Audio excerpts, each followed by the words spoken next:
So this propaganda was designed originally as a slogan and as these signs for if Hitler invaded England.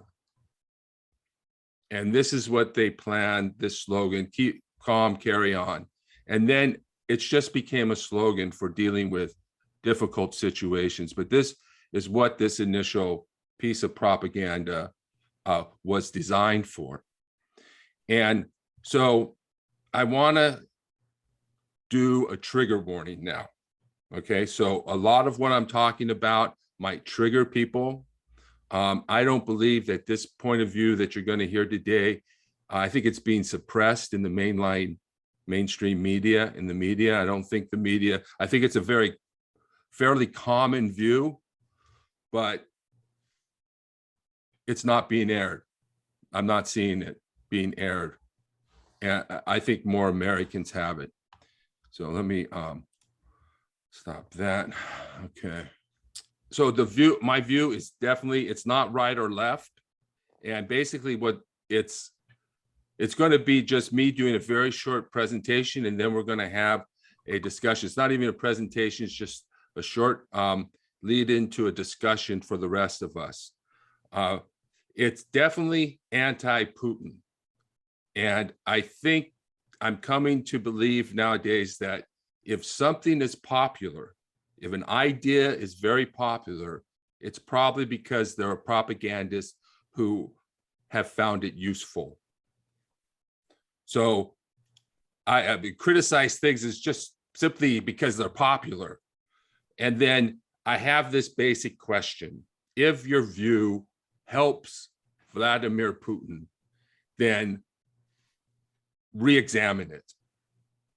There's views on the left and on the right that are, well, the right's clearly outright pro-Putin, and the left basically just aligns with his side and his issues. So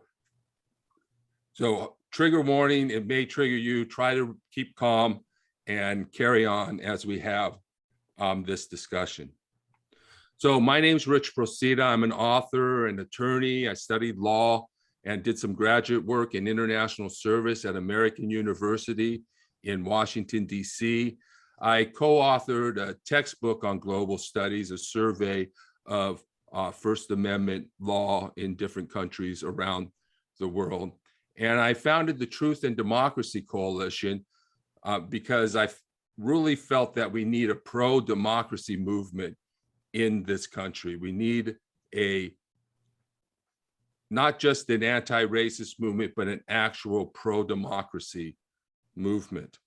So I founded the Truth and Democracy Coalition, and I started producing a podcast called Democracy Under Fire, and you can find that on YouTube or your podcast app. I do another podcast, which I started much earlier, called Bible Study for Progressives. You can also look that up, and you'll find I publish everything on that page anyway.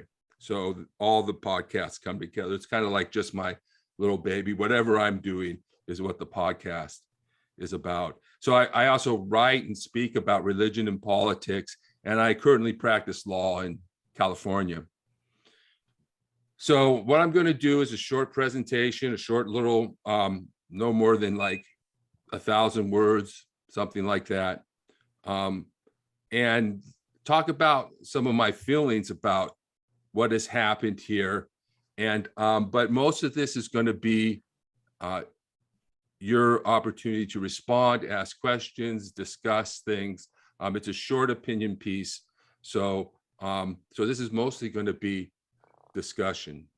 Now, this thing in Ukraine, this war in Ukraine, I was okay with COVID. I knew the insurrection was coming. You know, I was battling Donald Trump from the day the Miller report came out to try and hold him accountable.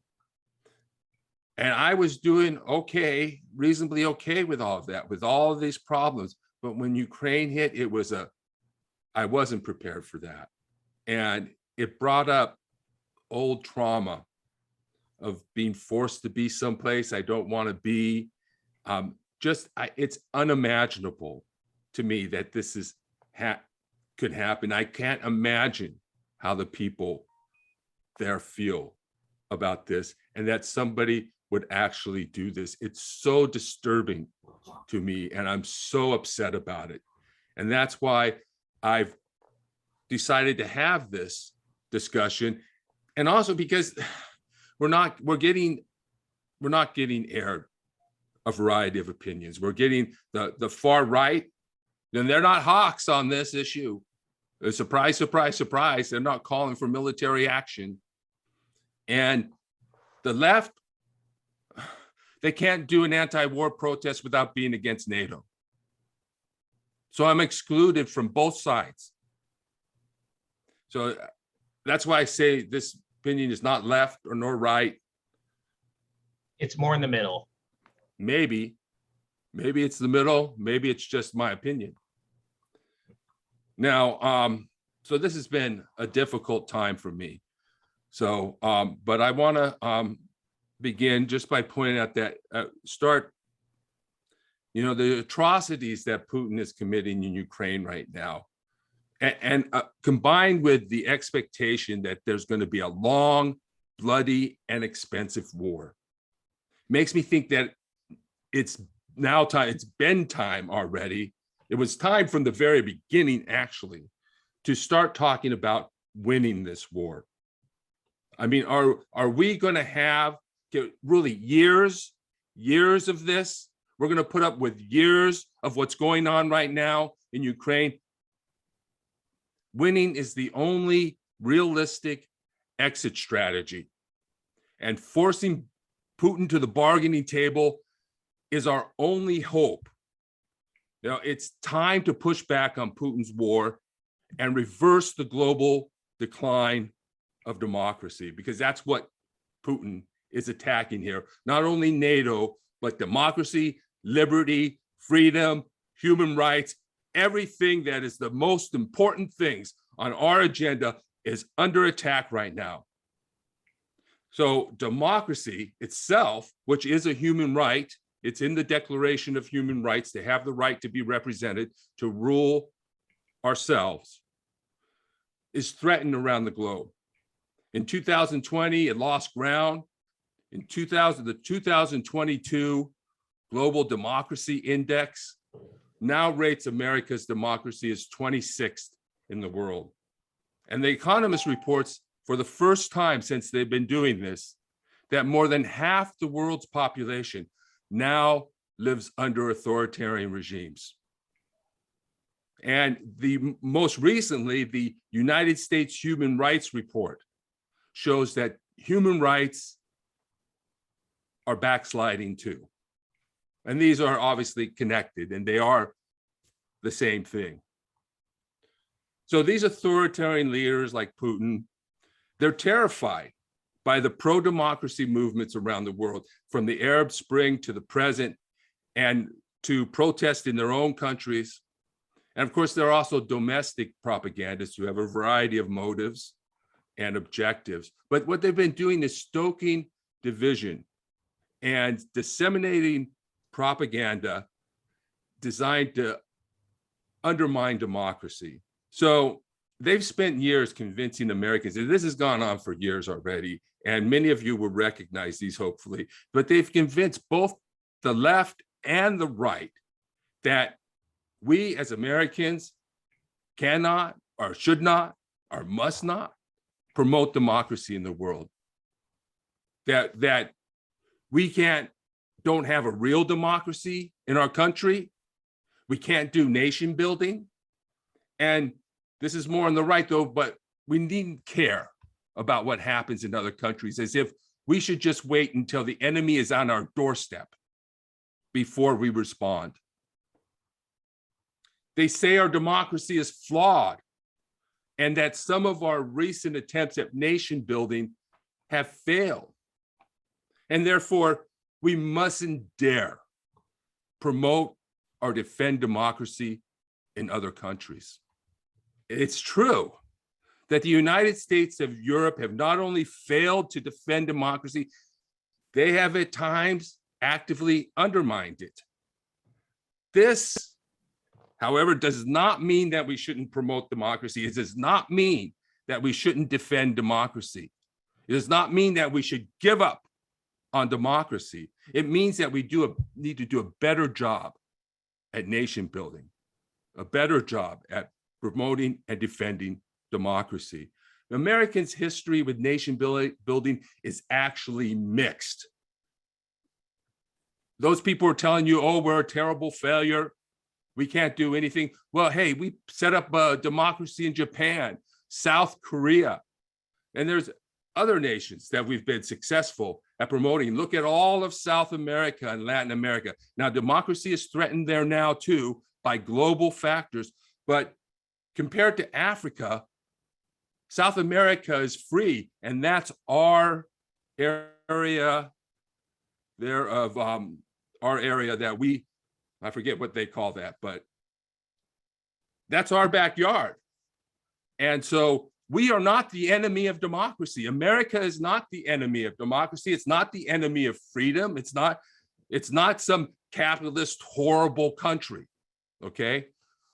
We're not perfect, but hey, we're not oppressive like Putin's regime. We're not an authoritarian. So here's the problem. If America and Europe fail to defend democracy, while Russia and China attack it, democracy is going to continue to decline. It's going to collapse. If one side is attacking it and the other side is doing nothing to protect it, that's the inevitable result. We must be willing to defend freedom, democracy, and human rights, or we're going to lose them. We can't let the threat of nuclear war cause us to allow dictators to invade and overthrow democracies around the world. We can't stand back and watch them commit genocide. As a regional alliance, NATO must step in to stop the slaughter. It shouldn't wait until a member nation is attacked. That would allow Putin to pick off non-member nations one at a time. And other authoritarian leaders will seek to take advantage of our weak military response. Putin attacked Ukraine in part because Ukraine wants to be a member of NATO. So Putin's invasion of Ukraine is an attack on NATO. And Putin's targets are NATO and Western liberal democracy. And Ukraine is paying the price for our false sense of security. If we think that by allowing this to go on in Ukraine and not putting an end to it makes us safer, I don't have anything to say to that. This is not, our failure to respond is not making the world safer. In fact, if Putin is allowed to take Ukraine, no one is safe. Millions of people depend on international laws and organizations to protect them. We can't cut and run just because there's a risk. Many have died defending our freedoms. It's clear now that Russia is no match for NATO. If NATO had entered the war, it might already be over. And any fear that NATO entering the war would lead to an escalation of violence is no longer a tenable argument, given Putin's brutality, human rights abuses, and the targeting of civilians, the slaughter of civilians. Any fear that NATO entering the war could increase the Russian soldiers' morale or undermine opposition to Putin in Moscow must be dismissed now, given Putin's heavy-handed treatment of dissidents, public support in Russia for Putin, and his troops' willingness to commit atrocities. The only thing that can bring Putin down now is a resounding defeat. We must be ready to do whatever it takes to save Ukraine. Fighting against Putin's unprovoked war on Ukraine is a just war. I mean, we got to know what's important in this war. What's worth fighting for? Is it worth fighting for oil for our strategic interest? And then we ignore human rights violations, ignore assaults on democracy, ignore unprovoked invasions. The fall of Ukraine, the slaughter of her people, the overthrow of democracy, the oppression of the Ukrainian people, and a long, bloody war are unacceptable. The international community must find a way to stop and prevent war, war crimes, and crimes against humanity. What happens in Ukraine will impact democracy around the world. Foreign governments like Russia will continue to disseminate propaganda across the globe designed to cause political division that's designed to paralyze policymakers in the United States and Europe. We've seen authoritarian leaders like Erdogan in Turkey, Modi in India, Duterte in the Philippines, Bolsonaro in Brazil, Trump in the United States rise to power. Trump even attempted a coup in the United States. The overthrow of Ukraine will accelerate the decline of freedom, democracy, and human rights. On the other hand, should Ukraine defeat Russia, it could reverse the global decline of democracy. World dictators will know that the community of free nations will fight for and defend democracy, human rights, and the rule of law. We can't expect democracy to survive if we are unwilling to fight for it. So I hope that didn't trigger too many people here. Thank you. Go ahead, Brittany. Okay, so I have an opinion about what the heck is going on in Ukraine.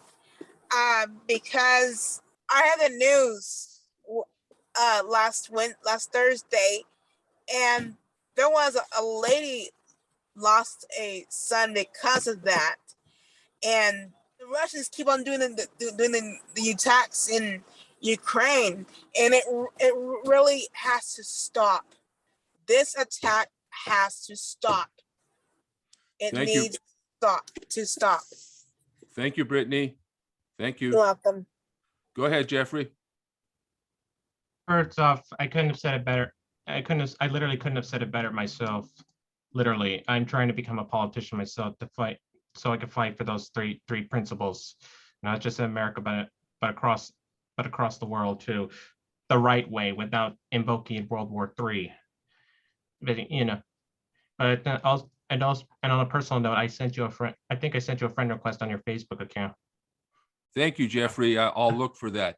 And this is a piece of propaganda that I want to address here. This idea that we're World War III. It's something Biden brought up right away. I think it was a mistake to say we're not going to do anything militarily at that point. I think he's trying to allay protests from his own side.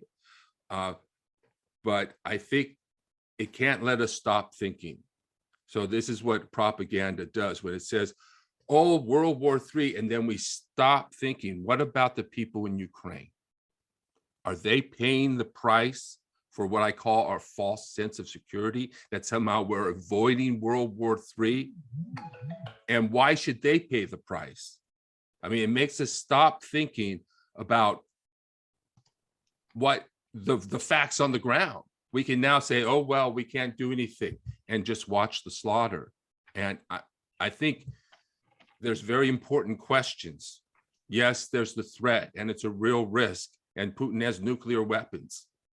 But is the answer really to avoid any military conflict whatsoever and allow him to do what he's doing? I don't think that's the answer. Go ahead, Jamie. Hold on, can I say two things real quick? Go ahead, Jeffrey. There's something I just don't get. I don't understand. Putin, first off, Putin has the military capacity. So if he could have sent the whole Russian army into Ukraine, and like that, Ukraine would have been under Russian occupation, but he hasn't. Why is that? Yeah, that I don't know. And I'm not sure that he has the capability that we think. But I think what's being revealed here, we know very much democracies have weaknesses. You know, we're messy, we don't act fast, we get divided, we can be divided, and we can fail to act because of that. But there's real weaknesses for authoritarian dictators. And my real question at the beginning of this was, can you really send young men to go kill people? Can you really do that? I mean, yeah, sure you can do it, but how well can you do that? That may be a lesson that dictators need to draw, that you just can't send human beings to die and kill for you just because you're the dictator. And Go ahead, Jamie. I know. Hold on. Hold on. There's even videos that prove that they didn't know what they were getting. The Russians didn't know what they were getting themselves into. That may be true too. And obviously, yeah, there's a lot of problems there. Thank you, Jeffrey. Plus, one last thing. It looks like the people of Ukraine are actually doing a good job fighting against Russia. If you see the videos. Yeah, sure. And that's great. And I'm glad that's happening. But think about it, you know, why did Putin expect to be able to just roll into Ukraine and everybody just leave and then surrender? Well, it's because we in the United States made it, we in the world made him think that. They welcomed Zelensky into their home. Come here while Russia rolls over. Everybody expected Russia to just roll over Ukraine. Everybody expected that, and nobody was willing to stand up against it. No wonder he thought it was going to be easy. Go ahead, Jamie. Hello. Hi, Can Jamie. you hear me? Yes. Yes. Okay, and I'll try to be brief. And I'd like to just say just a little tiny bit about myself. I live in the San Francisco area, California. My parents are immigrants from El Salvador.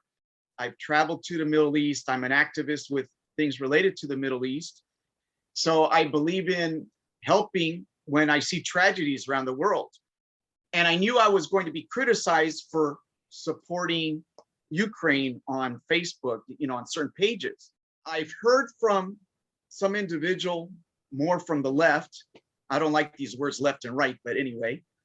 And he said, well, but the Ukrainians have been attacking Donbass, or these areas where the Russian population is. They've been, you know, even before this invasion of the Russians, they've been attacking Russian areas. Now, and I realize, and I'm pretty sure that Russia has been moving Russian populations to populate other places like Kazakhstan and other places. So they brought Russians to populate these areas. I'm sure they probably did that to these areas of Ukraine that have become in the separatist movement. So that's my comment. I don't know if you want to make any comment. What I would say is that whatever propaganda Putin's putting out about Donbass, the only aggressor here is Putin. That's the only aggressor. I do not believe Ukraine has been attacking their own part of the country. I think that's Putin's propaganda. Now, haven't followed that, but the main aggressor has been Putin. He attacked Crimea, and he attacked a number of countries before that. Ukraine has been on his target list. Trump was trying to help him in that regard in some respects. But anything that says other than Putin is the aggressor here is probably not the facts on the ground. And so there's a lot of propaganda straight from Putin to Tucker Carlson's mouth. We're getting propaganda.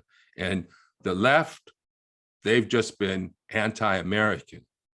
And that is anti-Western world, a lot of anti-Christian, of course. And all of these things help Putin because he's attacking the Western world, Western democracy, Western liberalism is under attack. Thank you, Jamie. Go ahead, Melinda. Hi, I just wanted to address a couple of things. I believe that Putin is trying to maintain he's not at war. So that's in his own country. He's trying to spread that message that he's not at war.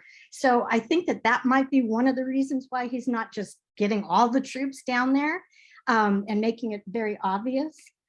Also, the threat of nuclear war, basically that would be suicide for Russia. Isn't that right? I mean, if he, releases his nuclear bombs, we release ours, and then nobody survives. So I don't know if that is a valid threat, unless you're willing to commit suicide. And then also the problem with like helping Ukraine and, is that our country is so messed up right now. It's like we're fighting democracy. We had people, going into the Capitol, believing lies and trying to take over. And these lies are just really have taken root, and you can't fight them with facts. I don't like to leave things unchallenged because, I just think, that silence is not a good approach. So I always say something and I try to back it up with facts or articles or something that it is not well received, And the last thing I want to say is, why isn't NATO being more proactive? If they're alleging crimes against humanity, isn't that enough to go in and save those people? I believe it is. Yeah, but I guess on the nuclear thing, and I've seen a lot of good discussion going on in the chat. So if people want to bring that into the meeting, that would be great. So there's this development of, I don't, if they call it tactical nuclear weapons. These are nuclear weapons that are a lower grade, right? So things that maybe can be shot from mortars rather than from missile silos. So when we talk about the use of nuclear weapons, we're not just talking about missiles and blowing people up. We may be talking about some form of small nuclear arms that have been developed over time. And it is a disaster. It is suicide. And the threat is there, but it's not, it's more of a threat. I mean, if Putin makes a lot of threats and tells a lot of lies, and if we respond every time with, oh my God, World War III, we're going to be manipulated, And then, America does have a lot of problems, and a lot of these problems are related to Putin's propaganda that's been spread throughout our country. So, but we do have a lot of problems, and we do have to deal with those problems, and we are part of the world community too. So this global decline of democracy has come to our shores as well. It's been like a wave. It's hit all the countries, even the strongest democracies. We see it in Canada, Chile, even the full democracies are getting hit with this. So we are part of that world community. And the problems in our country are also problems in other countries. So, but none of that says that we should stop defending democracy around the world, stop fighting for democracy. That's not the response that we have to have. We certainly have to do it better than that. And then NATO, and other people may have different opinions on this. NATO could have included Russia. That was years ago when I was in college, when the Soviet Union collapsed, and they could have moved, but there was a hawk movement that decided, no, NATO is designed to be a buttress against Russia. And this is where sort of the global realistic politics, the billiard balls, you can't have NATO, what's it going to counter if it's not countering Russia, type of arguments came out. And so we missed that opportunity, and it's probably long gone by now. But I think NATO needs to, it's a very technical definition to say we're only going to defend NATO countries, because this is certainly an attack on NATO. And what is NATO and what is the UN there for? When Zelensky went to the UN and said, hey, dissolve yourself, you failed. He's got a point. They're supposed to stop this from happening, not sit there and watch and then prosecute later. Thank you, Melinda. Okay, Noel. So Noel. I have a question. I attended a little seminar on peacefully having Putin come to the table and stop his attack on Ukraine, which I don't think is realistic. But what would you say, and how would you counter this idea that that this can be won peacefully without, supporting weapons for Ukraine? Yeah, I kind of had this question in a discussion with the Poor People's Campaign meeting that I was on, and they sort of said something like, "Oh, this child said, well, they're not willing to talk to each other." Well, it's naive, and to think that the problem is just that they're not willing to talk to each other. Yes, Putin is not willing to talk. He's willing to talk. Actually, he's willing to talk all he wants. He's just not willing to resolve the issue. He has no intention of resolving this through negotiations. And that's the problem that we face. That's the reality that we face. And the only way to get him to the negotiating table is to force him to go there. And right now, we're not doing enough to force him to go there. And the only way to force him is militarily, because it's on the ground that he will be forced to the negotiation table. He may have been forced to the negotiating table to begin with here, with Ukraine's resistance, but he still has no intention of solving this through negotiations. So some idea that we're going to sort of magically, if we just get together and talk, if human beings are just reasonable and nobody really wants war. Well, nobody is a lot of people. And I don't think Putin falls into the category of nobody. He wants war and he wants power. And that's what's happened throughout human history. And we've got to find a way to deal with it, because we're not dealing with it successfully now. So I just have another question to add on to that, which is, how do you get Putin to the table to negotiate?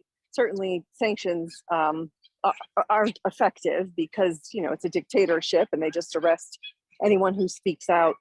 And as someone said, the oligarchs can always steal more. So it doesn't really affect the oligarchs at all. And it affects the people, but they can't speak out against it. So do you see supporting Ukraine and giving them more intensive weapons, or do you see actually getting a NATO military involved and actually attacking Russia instead of just defending Ukraine? Okay, so I'm actually sort of the all of the above type of response. I'm impressed with the sanctions. I'm very happy that Biden was able to put that together, and that we were very successful and resolute as far as the sanctions go. And I think that's something Biden, with his experience, was able to do. And so, yes, I think we should do sanctions. Yes, I think we should provide everything he asked for. I was for no-fly zone in the beginning. I don't know but whatever he's asking for, I'm for. And the last part was, NATO. I think NATO is more defending Ukraine, and I'm not a military person, so I don't know how we would go about that. But I think that one thing I'm sure of is Russia does not want NATO involved in this. And that in itself is a reason for NATO to be involved. They're trying to keep NATO from being involved, and NATO could possibly put an end to this very, very quickly. And we wouldn't have to see people being shot in the back of the head.